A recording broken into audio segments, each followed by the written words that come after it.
বিসমিল্লাহির রহমানির রহিম। আসসালামু আলাইকুম। ইসলামী প্রজাতন্ত্র ইরানের বিশ্ব কার্যক্রমের বাংলা অনুষ্ঠানে আপনাদের স্বাগত জানাচ্ছি। শ্রোতা ভাই বোনেরা, এবার পরিবেশিত হচ্ছে পবিত্র কোরআনের তিলাওয়াত ও তর্জমা। সূরা নিসার ৭৫ ও ৭৬ নম্বর আয়াত তিলাওয়াত করছেন কারি আলী পারহেজগার। আউযু বিল্লাহি মিনাশ শাইতানির রাজীম। বিসমিল্লাহির রহমানির রহিম। وما لكم لا تقاتلون في سبيل الله والمستضعفين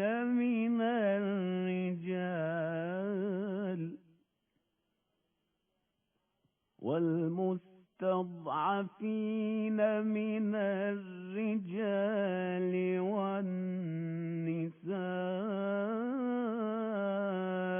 والولدان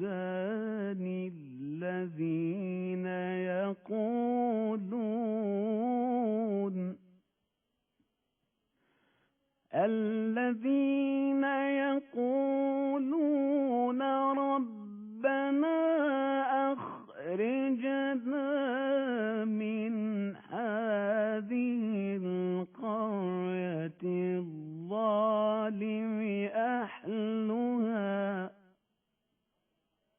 واجعل لنا من لدنك وليا واجعل لنا من لدنك نصيرا. الذين آمنوا يقاتلون في سبيل الله والذين كفروا يقاتلون في سبيل الطاغوت فقاتلوا أولياء الشيطان إن كيد الشيطان كان ضعيفا. صدق الله العلي العظيم. বিসমিল্লাহির রহমানির রহিম। তোমাদের কি হয়েছে যে তোমরা আল্লাহর পথে এবং অসহায় নরনারী ও শিশুদের জন্য সংগ্রাম করবে না, যারা দুর্বলতার কারণে নির্যাতিত হচ্ছে? তারা ফরিয়াদ করছে, হে আমাদের রব, অত্যাচারীদের এই জনপদ থেকে আমাদের বের করে নিয়ে যাও এবং তোমার পক্ষ থেকে কাউকে আমাদের বন্ধু, অভিভাবক ও সাহায্যকারী তৈরি করে দাও। যারা ঈমানের পথ অবলম্বন করেছে তারা আল্লাহর পথে সংগ্রাম করে, এবং যারা অবিশ্বাসী তারা তাগুতের পথে সংগ্রাম করে। সুতরাং শয়তানের সহযোগীদের সাথে সংগ্রাম করো এবং নিশ্চিত জেনে রাখো, শয়তানের কৌশল আসলে নিতান্তই দুর্বল। সাদাকাল্লাহুল আলিয়্যুল আযীম। শ্রোতা বন্ধুরা, অর্থসহ পবিত্র কোরআনের তেলাওয়াত শুনলেন। আজ রোববার 20 জুন, 6 আষাঢ় এবং ফার্সি 30 খোরদদ। রেডিও তেহরানের সান্ধ্য অধিবেশনের বাংলা অনুষ্ঠানে আপনাদের সবাইকে স্বাগত জানাচ্ছি। আমি বাবুল আখতার। এই অনুষ্ঠান প্রচারিত হচ্ছে বাংলাদেশ ও ভারতের শর্টওয়েভ 25 মিটার ব্যান্ডে 11,600 কিলোহার্টজে এবং সৌদি আরবে শর্টওয়েভ 31 মিটার ব্যান্ডে 9,870 কিলোহার্টজে। ইন্টারনেটে আমাদের অনুষ্ঠান শোনার জন্য এবং ওয়েবসাইট ভিজিট করার জন্য লগ ইন করুন এই ঠিকানায় parstoday.com/bn। ফেসবুকে সরাসরি শুনতে পাবেন এই ঠিকানায় facebook.com/radio tehran pn। আমাদের এই অনুষ্ঠান ইরান স্যাট বা বাদর 5 স্যাটেলাইটেও প্রচারিত হয়। এবারে আজকের অনুষ্ঠান সূচি জানিয়ে দিচ্ছি। শুরুতেই থাকছে যথারীতি বিশ্ব সংবাদ। এতে থাকবে ঢাকা ও কলকাতা থেকে আমাদের সংবাদদাতাদের পাঠানো দুটি রিপোর্ট। এরপর সংবাদ বিশ্লেষণমূলক প্রাত্যহিক আয়োজন দৃষ্টিপাতে থাকছে যথারীতি দুটি প্রতিবেদন। ইরানে অনুষ্ঠিত 13তম প্রেসিডেন্ট নির্বাচনে ব্যাপক ভোটের ব্যবধানে বিজয়ী হয়েছেন সৈয়দ ইব্রাহিম রাইসি। প্রেসিডেন্ট হিসেবে নির্বাচিত হওয়ার পর তার দেয়া বক্তব্য নিয়ে রয়েছে আমাদের ভাষ্যকারের একটি পর্যালোচনা। এছাড়া বাংলাদেশে ঢাকায় করোনার নতুন ঢেউয়ের আশঙ্কার পরিপ্রেক্ষিতে ঈদে ঘরমুখো যাত্রা এবং কোরবানির হাট নিয়ন্ত্রণের পরামর্শ নিয়ে ঢাকা থেকে আমাদের বিশেষ প্রতিনিধি আব্দুর রহমান খানের একটি প্রতিবেদন। দৃষ্টিপাতের পর থাকবে আল্লাহর পবিত্র নামের তাৎপর্য এবং শিক্ষা শীর্ষক ধারাবাহিক আলোচনা আসমাউল হুসনা। কথাবার্তার পর প্রান্তিক আয়োজন রয়েছে আদর্শ মানুষ গড়ার কৌশল শীর্ষক সাপ্তাহিক আলোচনা। সবশেষে সংক্ষিপ্ত সংবাদ। আর সময় থাকলে আমাদের সঙ্গে যোগাযোগের ঠিকানাগুলো জানিয়ে দেওয়ার চেষ্টা করব। তবে সবকিছুর আগে সর্বশেষ বিশ্ব সংবাদ।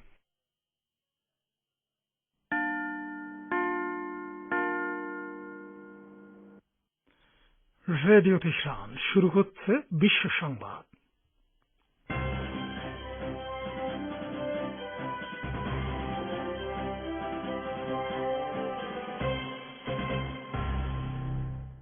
সংবাদ শিরোনাম।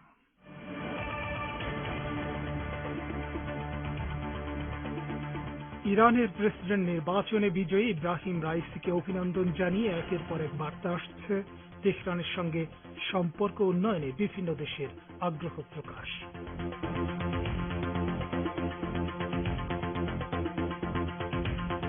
ইরানের পররাষ্ট্রমন্ত্রী জারিফ বলেছেন, পরমাণু সমঝোতা সংক্রান্ত আলোচনায় শিগগিরই ইতিবাচক ফল বেরিয়ে আসবে এবং এ সংক্রান্ত চুক্তি স্বাক্ষরিত হবে।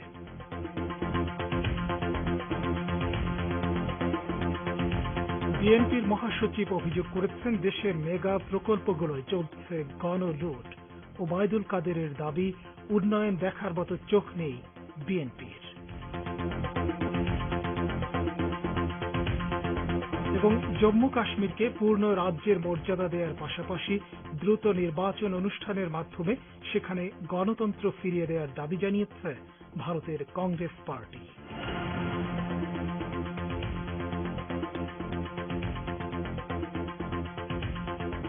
আসসালামু আলাইকুম শ্রোতা বন্ধুরা, সংবাদ শিরোনাম শুনলেন। এবার বিস্তারিত বিশ্ব সংবাদে আমন্ত্রণ জানাচ্ছি আমি সোহেল আহমেদ। ইসলামী প্রজাতন্ত্র ইরানের নবনির্বাচিত প্রেসিডেন্ট সৈয়দ ইব্রাহিম রাইসিকে অভিনন্দন বার্তা পাঠিয়েছেন বিশ্বের বিভিন্ন দেশের নেতারা। এর মধ্যে রাশিয়া, তুরস্ক, Venezuela, Cuba, Iraq, Belarus, Syria, Kuwait, Qatar, তুরস্ক, Oman, Armenia, Pakistan, Bharat, Uzbekistan, Kazakhstan, Lebanon ও ফিলিস্তিনের সরকার আনুষ্ঠানিকভাবে ইরানের পরবর্তী প্রেসিডেন্টকে শুভেচ্ছা জানিয়েছেন। কেউ কেউ লিখিত বার্তা পাঠিয়েছেন, আবার কেউ কেউ ফোন করে শুভেচ্ছা জানিয়েছেন। রুশ প্রেসিডেন্ট ভ্লাদিমির পুতিন অভিনন্দন বার্তায় বলেছেন, অতীত থেকে রাশিয়া ও ইরানের মধ্যে ভ্রাতৃপ্রতিম সুসম্পর্ক বিরাজ করছে। আশা করি প্রেসিডেন্ট পদে আসীন হওয়ার পর ইব্রাহিম রাইসির কার্যক্রম আন্তর্জাতিক অঙ্গন সহ বিভিন্ন ক্ষেত্রে দ্বিপক্ষীয় গঠনমূলক সহযোগিতাকে আরও বিস্তৃত করবে। সিরিয়ার প্রেসিডেন্ট বাশার আসাদ এক বার্তায় বলেছেন, ইরান ও সিরিয়ার মধ্যে দ্বিপক্ষীয় সম্পর্ক আরও জোরদার করতে তার সরকার প্রস্তুত রয়েছে। ইরাকের প্রেসিডেন্ট বারহাম সালিউ অভিনন্দন বার্তায় ইরানের নবনির্বাচিত প্রেসিডেন্টের সার্বিক কল্যাণ কামনা করেছেন। একই সঙ্গে অভিনন্দন বার্তা পাঠিয়েছেন ইরাকের প্রধানমন্ত্রী মুস্তাফা আল কাজেমি। তিনি ফোনেও ইব্রাহিম রাইসিকে শুভেচ্ছা জানিয়ে সুসম্পর্ক জোরদারে আগ্রহ প্রকাশ করেন। প্রতিবেশী দেশ তুরস্কের প্রেসিডেন্ট রজব তাইব এরদোগানও অভিনন্দন বার্তা পাঠিয়েছেন। এছাড়া অভিনন্দন জানিয়েছেন ভারতের প্রধানমন্ত্রী নরেন্দ্র মোদী ও পাকিস্তানের প্রধানমন্ত্রী ইমরান খান। শুভেচ্ছা জানিয়েছে কাতার ও কুয়েতের আমির। সংযুক্ত আরব আমিরাতের প্রেসিডেন্ট, ভাইস প্রেসিডেন্ট, প্রধানমন্ত্রী ও যুবরাজ সহ আরও কয়েকজন শীর্ষ নেতা আলাদা আলাদা বার্তা পাঠিয়ে ইব্রাহিম রাইসিকে অভিনন্দন জানিয়েছেন। অভিনন্দন বার্তা পৌঁছেছে ওমানের সুলতানের পক্ষ থেকেও। ফিলিস্তিনের স্বশাসন কর্তৃপক্ষের প্রেসিডেন্ট মাহমুদ আব্বাসও এক বার্তায় রাইসিকে অভিনন্দন জানান। এছাড়া বিভিন্ন দেশের রাজনৈতিক দল ও সংগঠনের পক্ষ থেকেও অভিনন্দন বার্তা আসছে। লেবাননের হিজবুল্লাহ, ফিলিস্তিনের হামাস ও ইসলামী জিহাদ এবং ইরাকের নুজাবা মুভমেন্ট আলাদাভাবে শুভেচ্ছা ও অভিনন্দন জানিয়েছেন। গত 18 জুন শুক্রবার অনুষ্ঠিত প্রেসিডেন্ট নির্বাচনে ব্যাপক ভোটের ব্যবধানে বিজয়ী হয়েছেন সৈয়দ ইব্রাহিম রাইসি। তিনি প্রায় 1,80,00,000 ভোট পেয়েছেন, যা মোট প্রদত্ত ভোটের প্রায় 62%। এদিকে ইসলামী প্রজাতন্ত্র ইরানের নবনির্বাচিত প্রেসিডেন্ট রাইসি আগামীকাল সংবাদ সম্মেলন ডেকেছেন। আগামীকাল ইরান সময় বিকেল 2টায় এই সংবাদ সম্মেলন অনুষ্ঠিত হবে। নির্বাচনে জয়লাভের পর এটি তার প্রথম সংবাদ সম্মেলন। এই সম্মেলনে তিনি সাংবাদিকদের নানা প্রশ্নের উত্তর দেবেন। নয়া সরকার গঠনের প্রক্রিয়া ও পররাষ্ট্রনীতি সংক্রান্ত নানা বিষয়েও কথা বলবেন তিনি। ইরানের পররাষ্ট্রমন্ত্রী মোহাম্মদ জাওয়াদ জারিফ বলেছেন, প্রেসিডেন্ট হাসান রুহানি সরকারের মেয়াদ শেষ হওয়ার আগেই পরমাণু সমঝোতা পুনরুজ্জীবনের লক্ষ্যে ভিয়েনায় যে আলোচনা চলছে তা থেকে ইতিবাচক ফল বেরিয়ে আসবে এবং এ সংক্রান্ত চুক্তি স্বাক্ষরিত হবে। আন্তালিয়া ডিপ্লোম্যাটিক ফোরামে অংশগ্রহণের জন্য জারিফ বর্তমানে তুরস্ক সফর করছেন। ওই ফোরামের অবকাশে দেয়া এক বক্তব্যে তিনি এই আশাবাদ ব্যক্ত করেন। জারিফ বলেন, ভিয়েনা সংলাপে এ পর্যন্ত অর্জিত চুক্তির খসড়া দেখেছি। এতে মৌলিক বিষয়গুলো উঠে এসেছে এবং মতপার্থক্যের জায়গাগুলো আগের তুলনায় অনেক বেশি কমে এসেছে। গত 18 জুন ইরানে অনুষ্ঠিত প্রেসিডেন্ট নির্বাচনে বিচার বিভাগের প্রধান ইব্রাহিম রাইসি প্রেসিডেন্ট নির্বাচিত হয়েছেন, তবে তার দায়িত্ব গ্রহণ করতে এখনো 1 মাসেরও বেশি সময় বাকি আছে। পরমাণু সমঝোতা পুনরুজ্জীবন বলতে ইরানের বিরুদ্ধে নিষেধাজ্ঞা প্রত্যাহার করে আমেরিকার এই সমঝোতায় ফিরে আসা এবং এরপর ইরানের পক্ষ থেকে এটিতে দেয়া প্রতিশ্রুতি পুরোপুরি বাস্তবায়ন করাকে বোঝানো হচ্ছে। এদিকে মার্কিন পররাষ্ট্র মন্ত্রণালয় বলেছে, ইরানের প্রেসিডেন্ট নির্বাচনের পরেও দেশটির সঙ্গে পরমাণু সমঝোতা পুনরুজ্জীবনের আলোচনা অব্যাহত রাখতে ওয়াশিংটন প্রতিশ্রুতিবদ্ধ রয়েছে।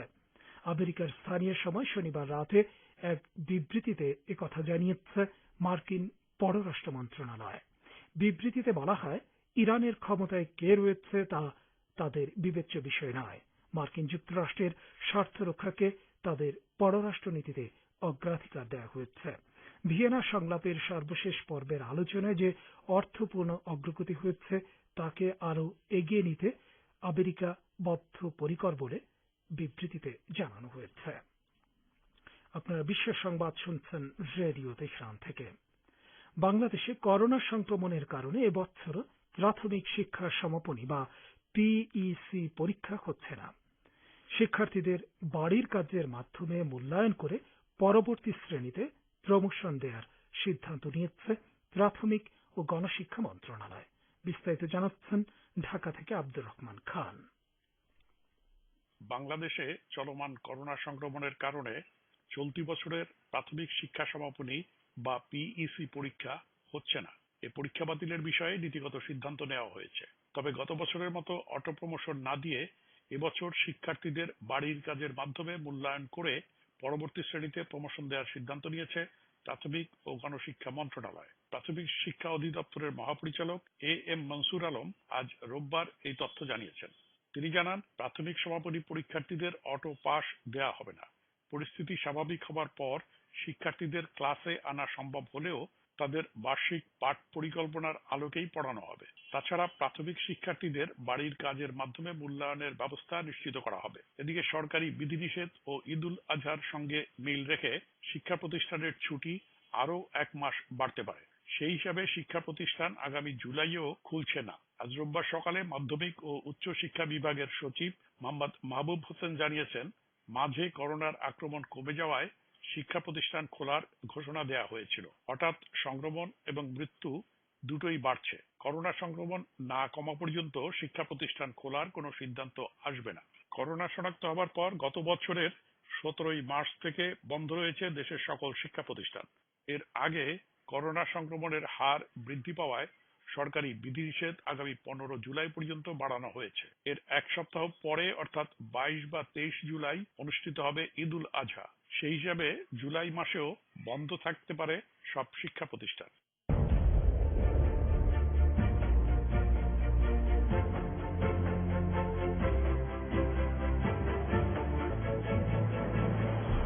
রেডিও তেহরান, খবরের সঙ্গে 24 ঘন্টা। ভিজিট করুন আমাদের ওয়েবপেজ firsttoday.com/bn।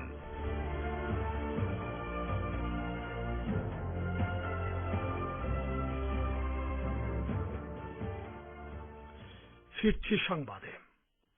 বাংলাদেশের প্রধান বিরোধী দল বিএনপি অভিযোগ করেছে দেশে উন্নয়নের নামে মেগা প্রকল্পগুলো গণলুট চলছে। দলটির মহাসচিব মির্জা ফখরুল ইসলাম আলমগীর আজ রাজধানীতে জাতীয় প্রেস ক্লাবে এক আলোচনা সভায় এই অভিযোগ করেন। মির্জা ফখরুল অভিযোগ করেন, সরকার দেশে লুটপাটের রাজত্ব কায়েম করে পরিকল্পিতভাবে বাংলাদেশের অর্থনীতিকে ধ্বংস করছে। সরকার মেগা প্রকল্পকে টাকা বানানোর প্রকল্পে পরিণত করেছে। এদিকে ক্ষমতাসীন দল আওয়ামী লীগের সাধারণ সম্পাদক ওবায়দুল কাদের অভিযোগ করেছেন, বিএনপি দেশের লুটপাট তন্ত্র চালু করেছিল। বহুদলীয় গণতন্ত্রের নামে বাংলাদেশকে বহুদলীয় তামাশায় পরিণত করেছিল। বিএনপি শাসনামলে দুর্নীতির কারণে নিজেদের কোন নেতাকে দলটি শাস্তির আওতায় আনেনি বলে তিনি মন্তব্য করেন। ওবায়দুল কাদের আরো বলেন, চলমান মেগা প্রকল্পগুলোর কাজ শেষ হলে দেশের অর্থনৈতিক প্রবৃদ্ধির ধারা আরো বাড়বে। ভারত নিয়ন্ত্রিত জম্মু কাশ্মীরের নেতাদের সঙ্গে প্রধানমন্ত্রী নরেন্দ্র মোদীর প্রস্তাবিত সর্বদলীয় বৈঠকের আগে সে দেশের প্রধান বিরোধী দল কংগ্রেস বলেছে, জম্মু কাশ্মীরকে পূর্ণ রাজ্যের মর্যাদা দেয়া এবং নির্বাচন অনুষ্ঠানই সেখানে গণতন্ত্র পুনরুদ্ধারের একমাত্র উপায়। আজ দিল্লিতে এক সংবাদ সম্মেলনে দলের সাধারণ সম্পাদক ও মুখপাত্র রণদীপ সিং সূর্যেওয়ালা বলেন, জম্মু কাশ্মীরের রাজ্যের মর্যাদা বিরুদ্ধে গণতন্ত্র এবং সাংবিধানিক নীতিগুলোর উপর সরাসরি আক্রমণ। তিনি বলেন, ভারতীয় জাতীয় কংগ্রেস বিশ্বাস করে যে জম্মু কাশ্মীরকে পূর্ণ রাজ্যের মর্যাদা দেয়া এবং সেখানে নির্বাচন পরিচালনা করা প্রয়োজন, যাতে লোকেরা দিল্লির শাসন ব্যবস্থার পরিবর্তে তাদের প্রতিনিধি নির্বাচন করতে পারে। সম্পূর্ণ গণতান্ত্রিক অধিকারের নিশ্চয়তা দেওয়ার এটাই একমাত্র উপায়। আগামী 24 জুন জম্মু কাশ্মীর পরিস্থিতি নিয়ে আলোচনার জন্য ভারতের প্রধানমন্ত্রী নরেন্দ্র মোদী সর্বদলীয় বৈঠক ডেকেছেন। দিল্লিতে গুরুত্বপূর্ণ এই বৈঠকে কেন্দ্রীয় সরকার জম্মু কাশ্মীর সম্পর্কিত বিভিন্ন বিষয়ে আলোচনা করবে বলে জানা গেছে। এদিকে ভারতের পশ্চিমবঙ্গে ক্ষমতাসীন তৃণমূলের শ্রমিক সংগঠন আইএনটিটিইউসির রাজ্য সভাপতি ঋতব্রত বন্দ্যোপাধ্যায় বলেছেন, বিজেপি নতুন করে বাংলা ভাগের চক্রান্ত শুরু করেছে। সম্প্রতি রাজ্যের বিজেপি নেতাদের একাংশ কেন্দ্রীয় সরকারের কাছে পশ্চিমবঙ্গের উত্তরবঙ্গকে কেন্দ্রশাসিত অঞ্চল করার দাবি জানানোর পর তিনি এই মন্তব্য করলেন। বিস্তারিত জানাচ্ছেন কলকাতা থেকে আব্দুল হাকিম। ভারতের পশ্চিমবঙ্গে ক্ষমতাসীন তৃণমূলের শ্রমিক সংগঠন আইএনটিটিইউসি রাজ্য সভাপতি ঋতব্রত বন্দ্যোপাধ্যায় বলেছেন, বিজেপি নতুন করে বাংলা ভাগের চক্রান্ত করছে। তিনি আজ রোববার উত্তর 24 পরগনা জেলার বনগাঁয় এক কর্মসূচিতে যোগ দিয়ে সাংবাদিকদের সঙ্গে আলাপকালে ওই মন্তব্য করেন। বাংলার বিরুদ্ধে চক্রান্তটা পুরনো চক্রান্ত এবং বিশেষ করে এবারের নির্বাচনে বাংলার মানুষ তো বিজেপির মুখে জামা বসে দিয়েছেন, সেইটা সহ্য করতে না পেরে নতুন করে এখন বাংলা ভাগের চক্রান্ত বলছিলেন ঋতব্রত বন্দ্যোপাধ্যায়। সম্প্রতি রাজ্যের বিজেপি নেতাদের একাংশ কেন্দ্রীয় সরকারের কাছে পশ্চিমবঙ্গের উত্তরবঙ্গকে কেন্দ্রশাসিত অঞ্চল করার দাবি জানিয়েছেন। সেই প্রসঙ্গে ঋতব্রত বন্দ্যোপাধ্যায় আজ ওই মন্তব্য করেন। অন্যদিকে আজ তৃণমূলের সর্বভারতীয় শ্রমিক সংগঠনের সভানেত্রী দোলা সেন রাজ্যে বিজেপি নেতাদের একাংশের 356 ধারা জারির দাবি প্রসঙ্গে মন্তব্য করে বলেন,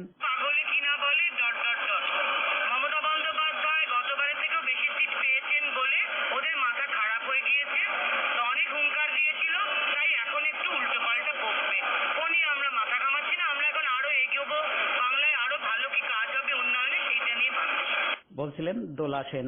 রাজ্য সরকারের বিরুদ্ধে দিল্লিতে রাজ্যপাল জগদীপ ধনখড়ের অভিযোগ প্রসঙ্গে দোলা সেন বলেন, পাগলে কিনা বলে ...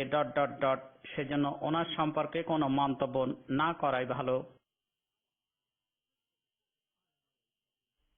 বলছিলেন কলকাতা থেকে আমাদের সংবাদদাতা। তুরস্কের প্রেসিডেন্ট রজব তাইয়িপ এরদোগান বলেছেন, রাশিয়া থেকে S-400 ক্ষেপণাস্ত্র প্রতিরক্ষা ব্যবস্থা কেনার ক্ষেত্রে আঙ্কারার অবস্থানে কোনো পরিবর্তন হবে না। এই ইস্যুতে আমেরিকা আগেই তুরস্কের উপর নিষেধাজ্ঞা আরোপ করেছে। তুর্কি প্রেসিডেন্ট আরো বলেন, গত বৃহস্পতিবার ব্রাসেলসের ন্যাটো জোটের শীর্ষ সম্মেলনে মার্কিন প্রেসিডেন্ট জো বাইডেনের সঙ্গে তার প্রথম সাক্ষাতেই তিনি তাকে এই কথা জানিয়ে দিয়েছেন। শ্রোতা বন্ধুরা, বিশ্ব সংবাদে এই ছিল আমাদের সর্বশেষ আয়োজন। সঙ্গে থাকার জন্য অসংখ্য ধন্যবাদ।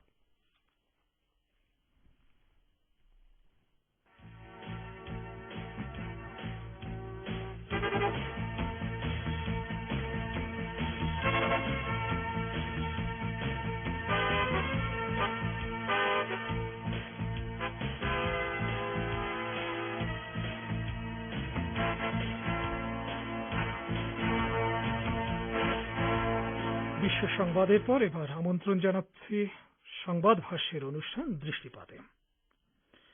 আপনারা যেমনটি জেনেছেন, ইরানে অনুষ্ঠিত 13তম প্রেসিডেন্ট নির্বাচনে ব্যাপক ভোটের ব্যবধানে বিজয়ী হয়েছেন সৈয়দ ইব্রাহিম রাইসি। তিনি বলেছেন তিনি কঠোর পরিশ্রমী, বিপ্লবী ও দুর্নীতিমুক্ত প্রশাসন গড়ে তুলবেন। নির্বাচনে জেতার পর তার এই বক্তব্য সম্পর্কে এখন রয়েছে আমাদের ভাষ্যকারের পর্যালোচনা, পড়ে শোনাচ্ছেন রেজওয়ান হোসেন। ইরানে অনুষ্ঠিত 13তম প্রেসিডেন্ট নির্বাচনে ব্যাপক ভোটের ব্যবধানে বিজয়ী হলেন সৈয়দ ইব্রাহিম রাইসি। তিনি ইরানের 8ম প্রেসিডেন্ট হিসেবে নির্বাচিত হলেন। তিনি তার নিকটতম প্রতিদ্বন্দ্বী ডক্টর মোহসেন রেজাইর চেয়ে 1,55,00,000 ভোট বেশি পেয়ে নির্বাচিত হয়েছেন। চূড়ান্ত বিজয় ঘোষণার পর ধর্মভিত্তিক জনগণের শাসন ব্যবস্থার আওতায় নবনির্বাচিত প্রেসিডেন্ট রাইসি এক বিবৃতিতে তিনি নিজেকে দেশের সমস্ত মানুষের খাদেম বা সেবক হিসেবে উল্লেখ করেছেন। তিনি বলেছেন তিনি কঠোর পরিশ্রমী, বিপ্লবী ও দুর্নীতিমুক্ত প্রশাসন গড়ে তুলবেন। ইসলামী বিপ্লবী সরকারের দায়িত্বশীল হিসেবে ন্যায় বিচার প্রতিষ্ঠার প্রতিশ্রুতি দেন তিনি। 18 জুন অনুষ্ঠিত নির্বাচনকে তিনি ঐতিহাসিক ও প্রবল আবেগপূর্ণ বলেও উল্লেখ করেন।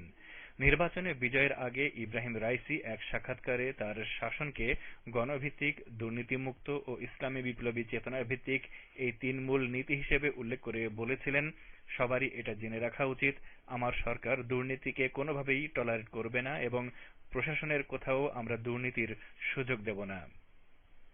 প্রেসিডেন্ট হিসেবে বিজয় ঘোষণার পর রাইসি এক ভাষণে তার সরকারকে নয়া অধ্যায়ের গুরুত্বপূর্ণ সূচনাকারী হিসেবে উল্লেখ করে বলেছেন, অর্থনৈতিক সংকটে জর্জরিত মানুষের অভিন্ন দুঃখ দুর্দশা লাঘবে তার সরকার এমনভাবে কাজ করবে যাতে সর্বত্র ন্যায় বিচার প্রতিষ্ঠিত হয়। তিনি বলেন, ইরানের জনগণ চায় না কোনো একজন ব্যক্তি বা গোষ্ঠী ক্ষমতা ছেড়ে দেবে এবং আরেকজন এসে তার স্থলাভিষিক্ত হয়ে দেশের সুযোগ সুবিধাগুলোকে নিজেদের মধ্যে ভাগ বণ্টন করে নেবে। তাই নির্বাচনের মাধ্যমে সত্যিকারের পরিবর্তন আসতে হবে, অর্থাৎ মানুষের মধ্যে আশার সঞ্চার ও আস্থার পরিবেশ তৈরি হয়। আরও প্রায় 45 দিন পর নির্বাচিত প্রেসিডেন্টের হাতে ক্ষমতা হস্তান্তর করা হবে। নতুন প্রেসিডেন্টের হাতে এমন সময় নির্বাহী ক্ষমতা হস্তান্তর করা হবে যখন নিষেধাজ্ঞা সহ নানা কারণে ইরানের অর্থনীতির বেহাল দশা। এক পরিসংখ্যানে দেখা গেছে বর্তমান সরকারের শেষ সময় পর্যন্ত মুদ্রাস্ফীতির পরিমাণ 45% গিয়ে দাঁড়াবে, যা কিনা অতীতের সকল রেকর্ড ছাড়িয়ে যাবে। ব্যাপক মুদ্রাস্ফীতির ফলে জিনিসের দাম এমন পর্যায়ে পৌঁছেছে যে জনগণের নাভিশ্বাস উঠে গেছে। পরিস্থিতি স্বাভাবিক করার ক্ষেত্রে আগামী নতুন সরকারের জন্য তা বিরাট চ্যালেঞ্জ হবে বলে মনে করা হচ্ছে।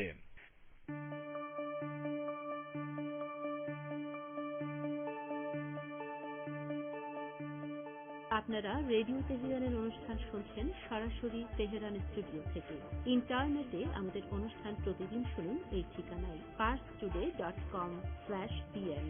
ফেসবুক লাইভে যোগ দিন এই ঠিকানায় facebook.com/Radio Tehran BN।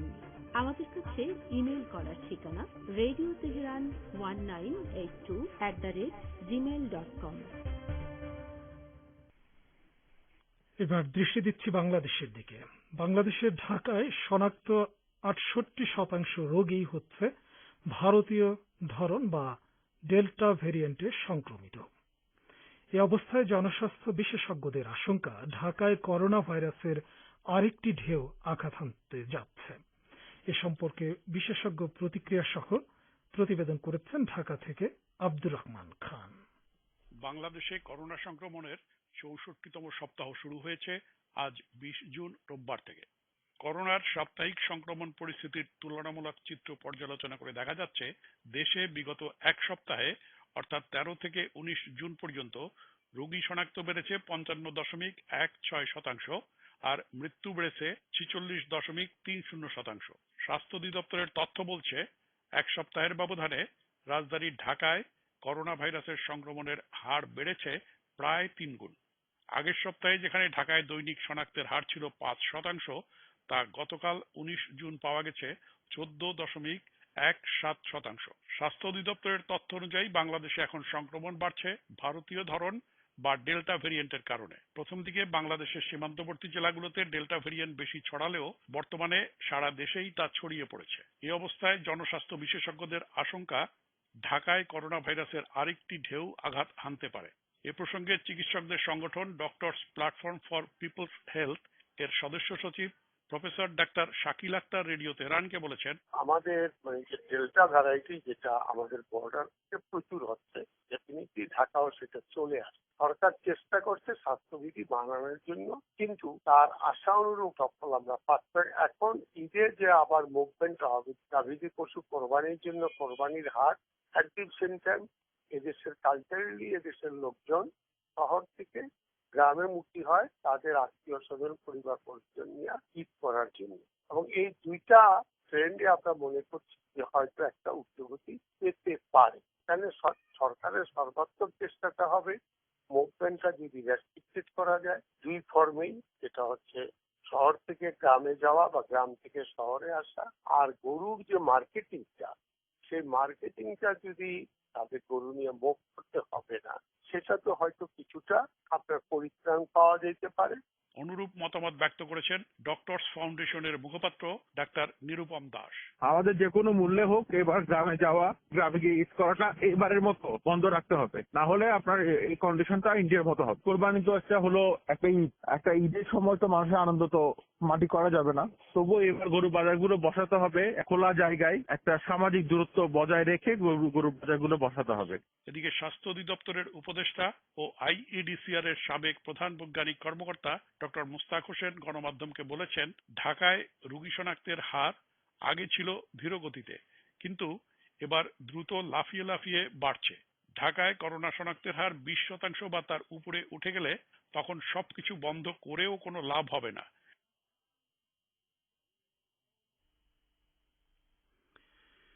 প্রতিবেদনটি শুনলেন। শ্রোতা বন্ধুরা,